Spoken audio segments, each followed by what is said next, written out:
கண்கள் சொல்கின்ற கவிதை இளம் வயதில் எத்தனை கோடி. கண்கள் சொல்கின்ற கவிதை இளம் வயதில் எத்தனை கோடி என்று காதலில் கொண்டாடும் காவியமே புதுமை மலரும் இனிமை.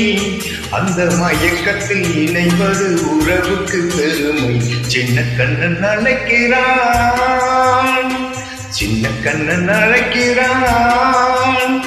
ராதையை பூங்கோதையை அவள் மனம் கொண்ட ரகசிய ராகத்தை பாடி சின்ன கண்ணன் அழைக்கிறான்.